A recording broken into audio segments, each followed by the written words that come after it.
ସଂକ୍ରାନ୍ତି ଅଛି ଆଗକୁ। ଏ ସଂକ୍ରାନ୍ତିର ମାନେ କ'ଣ? ଏ ସଂକ୍ରାନ୍ତି କଲେ କ'ଣ ହବ? ଯିଏ ସଂକ୍ରାନ୍ତି ମାନି କରି ସେ ତାର ବ୍ରତ ପାଳନ କରି ସେ କଳସ ବୋହିଥିବ, ତାର କ'ଣ ହବ? ଏଇ କଳସ ବୋହିଲେ କ'ଣ ହବ ମୁଁ ତମକୁ କହିଦେବି। ଯିଏ ବାହାଘର ହେଇପାରୁନି ଏଇଆ କରିବ, ଯିଏ ଚାକିରି କରିପାରୁନି ଏଇଆ କରିବ, କାହା ଚାକିରି ଅଧାରେ ରହିଛି ପୁରା ହେଇପାରୁନି ଏଇଆ କରିବ, ଯାହାର ସନ୍ତାନ ଏଇଆ କରିବ, କାହାର ଘର ବାଡ଼ି ଜାଗା ବାଡ଼ି ସମସ୍ୟା ରହିଛି ସେ ବିକ୍ରି ହେଇପାରୁନି ଏଇଆ କରିବ। କିଏ କହୁଛି ବାବା ଘରଟେ କରିବି କରିବି କହୁଛି କିନ୍ତୁ ହେଇପାରୁନି, କିଏ କହୁଛି ମୋ ଘରଟା ଅଧାରେ ରହିଛି ହେଇପାରୁନି, କିଏ କହୁଛି ମୋ ଦେହରେ ରୋଗ ଅଛି ହେଇପାରୁନି। ଏଇସବୁ ଜିନିଷ ସେମିତି ଭଗବାନଙ୍କ ପାଖରେ ଭକ୍ତର ସଦାବେଳେ କାମ ଥାଏ, ସେମିତି ଭଗବାନଙ୍କର ଦିନେ କାମ ପଇଲା ଭକ୍ତମାନଙ୍କ ପାଖରେ। ସେ ବାପା ଦିଟା ସଦାବେଳେ ଆଶ୍ରମରେ ଖଟୁଛନ୍ତି ଯେ ବାବା ଏ ପଣା ସଂକ୍ରାନ୍ତି କ'ଣ ଆମେ ଚାହୁଁଛୁ, କ'ଣ ଏ ସଂକ୍ରାନ୍ତି, ଏ ସଂକ୍ରାନ୍ତି କରିବାର ଉଦ୍ଦେଶ୍ୟ କ'ଣ? ସେଇଠି ବାବାକୁ ପଚାରିଲି ଯେ ବାବା ତମର ତ ମଙ୍ଗଳବାର, ବୁଧବାର, ଗୁରୁବାର, ଶୁକ୍ରବାର ଏମିତି ଦିନରେ ବି ତମର ପଣା ସଂକ୍ରାନ୍ତି ହୁଏ, କିନ୍ତୁ ଏଇ ବର୍ଷ ମଙ୍ଗଳବାରରେ ପଣା ସଂକ୍ରାନ୍ତି ହେଲା ତମ ଜନ୍ମଦିନରେ। ତାପରେ ବାବାକୁ କହିଲି ବାବା ମୁଁ ଛୋଟିଆ ସେବକଟିଏ, ଏଇ ପଣା ସଂକ୍ରାନ୍ତିରେ ଯିଏ ଯାହା ମାନସିକ କରିଥିବ ତମ ଜନ୍ମଦିନରେ ତାର ପୂରଣ ହବ କି ନାହିଁ? ସେ କହିଛି ହଁ ପୂରଣ ହବ। ତାପରେ ମୁଁ ସେଇଠି ପଚାରିଲି କୋଉ କାମ ପୂରଣ ହବ? ତୋର ଯିଏ ମାନସିକ କରି କଳସ ବୁହିଥିବ ତାର କୋଉ କାମଟା ହେଇପାରିବ? ସିଏ କହିଛି ଯେମିତି ମୋ ପ୍ରଭୁ ରାମ ସୀତା ଏକାଠିକି ହେଇଛନ୍ତି, ଯୋଉ ଭକ୍ତର ବାହାଘର ହେଇପାରୁନି, ପ୍ରସ୍ତାବ ବାରମ୍ବାର ଆସୁଛି, ପ୍ରସ୍ତାବଟା ଭାଙ୍ଗି ଯାଉଛି, ବାହାଘର ହେଇପାରୁନି, ଏ କଳସ ଯିଏ ବୁହିଥିବ ତାର ନିଶ୍ଚିନ୍ତ ଭାବରେ 21 ଦିନ ମଧ୍ୟରେ ବାହାଘରଟି ସୁନିଶ୍ଚିତ ହେଇଯିବ।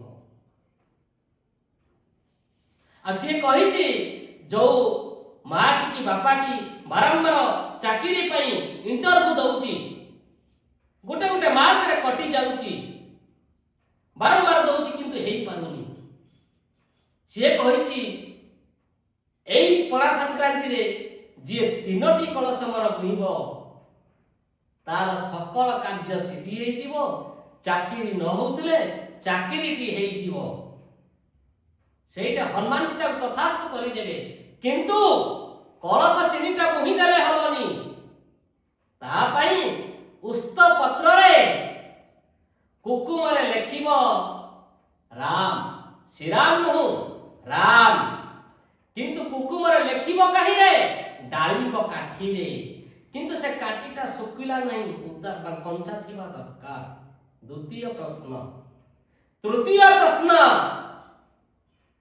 ଯାହାର ପିଲାଛୁଆ ଅଛି ତା ବାପା ଚାକିରି କରିଛି, ଚାକିରି ସମୟରେ ସେ ମରି ଯାଇଛି, ସେ ଅଫିସ ବାଲା ତାଙ୍କର ପରିବାରକୁ ଦଉନାହାନ୍ତି ଚାକିରି, ଆଉ ସବୁ ଜାଗା ବାଡ଼ି ସବୁ ସେଇଥିରେ ଯାଇଛି, ଯଦି ସେମିତି ବି କାହାର ସମସ୍ୟା ଅଛି ସେଇଟା 11ଟା କଳସ ବୁହିଲେ ଅଧା ରହିଥିବା ଚାକିରି ସେଟା ପୁରା ହେଇଯାଏ।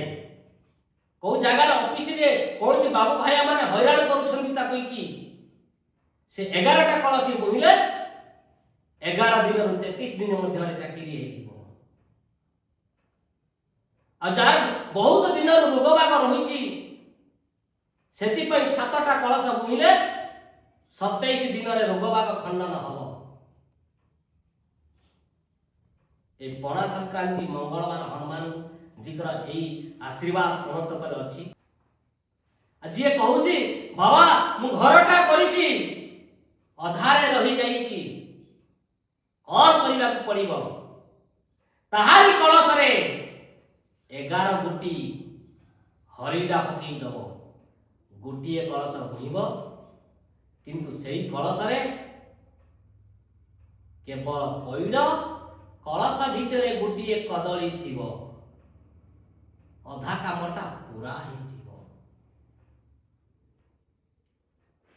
ଆଉ ସେଇ ମଙ୍ଗଳବାର ଦିନ ଯାହାର ବେପାର ବାଣିଜ୍ୟରେ ବୃଦ୍ଧି ପାଉନି, ଆଗରୁ ବହୁତ ହଉଥିଲା, ଏବେ ବେପାର ବାଣିଜ୍ୟ ହେଇପାରୁନି। କେବଳ ଗୋଟିଏ କଳସ ଆଣିବ, ସେ କଳସରେ ଲେଖିବ ଜୟ ଶ୍ରୀରାମ।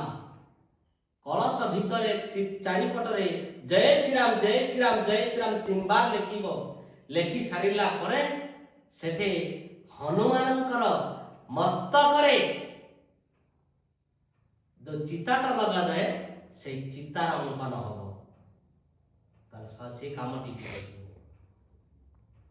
କିଏ କହୁଛି ବାବା ଏ ଜାଗା ବାଡ଼ିଟା ମୋର ହେଇପାରୁନି, କଣ କଲେ ହବ? ସେଥିପାଇଁ କେବଳ 3ଟା ମାନସିକ କରିବାକୁ ପଡ଼ିବ।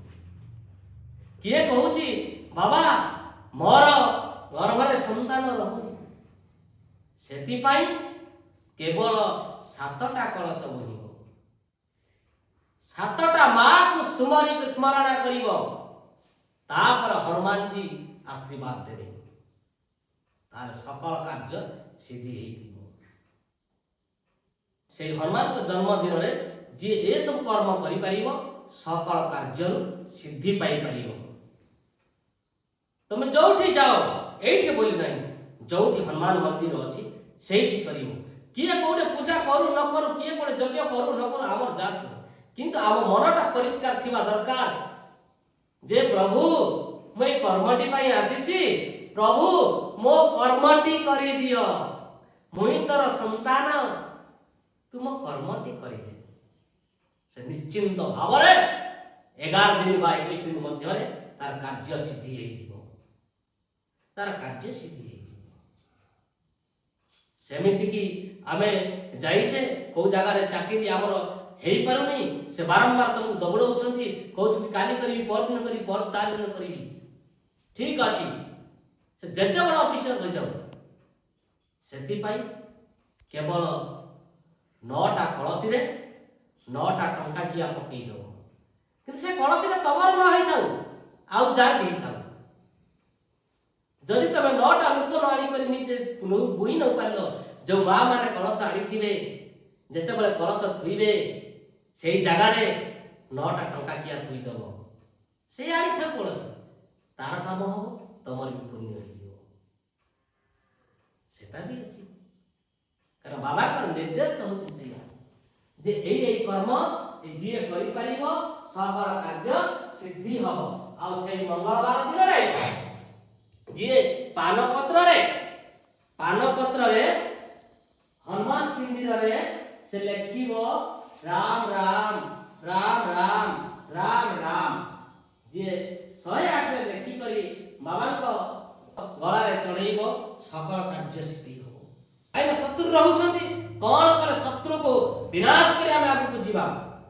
ନାଲି ସୂତାରେ 108 ଲବଙ୍ଗ, କିନ୍ତୁ ତା ମୁଣ୍ଡି ଭାଙ୍ଗି ନଥିବ, ତା ମୁଣ୍ଡି ଭାଙ୍ଗି ନଥିବ। 108 ଲବଙ୍ଗରେ ନାଲି ସୂତାରେ ଗଣ୍ଠି କରିବ, ଗୋଟେ ଗୋଟେ ଗଣ୍ଠି କରିବ, ଶ୍ରୀରାମ କହିବ, କହିଲା ଭିତରେ ପାଟି ଭିତରେ ଆମର ଜୀବ ହଲିବନି, ମନେ ମନେ କହିବା।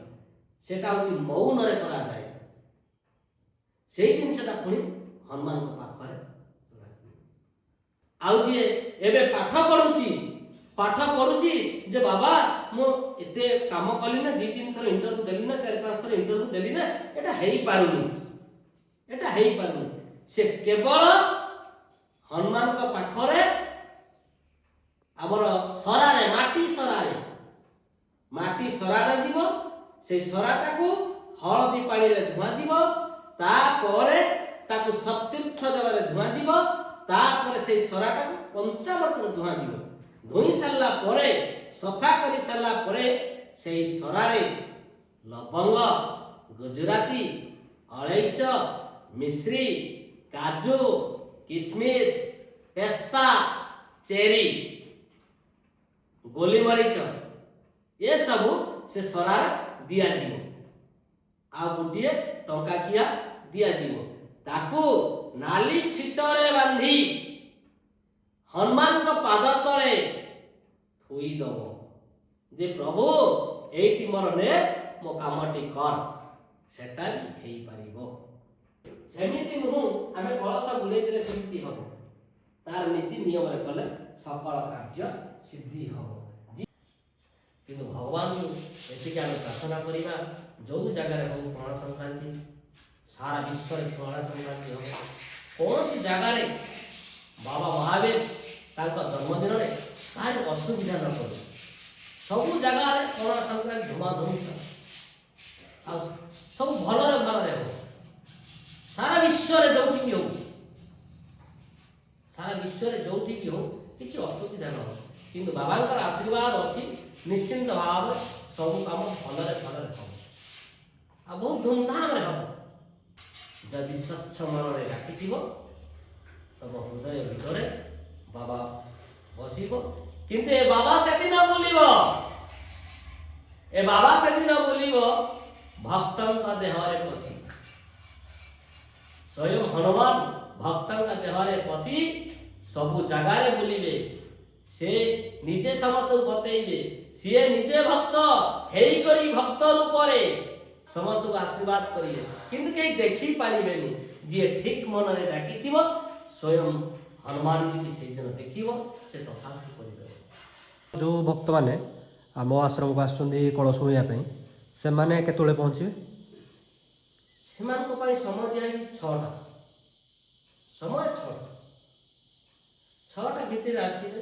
କିଏ ଦୁରିଆ ବାଟ ଆସୁଛି, କେଉଁଠି ଗାଡ଼ି ଜାମ୍ ହେଇଯାଉଛି, କ'ଣ ହେଉଛି, ସେଇଟା ତ ଭଗବାନ ସେଦିନ ସବୁ ମାନେ ଗାଡ଼ି ପରେ ଜାମ୍ କରେଇ ଦେବେନି। ସେ ପୁରା ପବନ ପୁତ୍ର ହନୁମାନ, ସେ ଯେମିତି ହେଲେ ତାକୁ ଆଣିବ।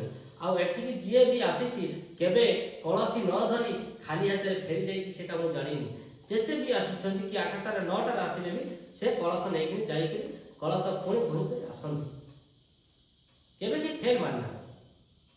ଆଉ 6ଟାରେ ଆମର ଆରମ୍ଭ ହେବ, 6ଟାରୁ ଆରମ୍ଭ ହେବ।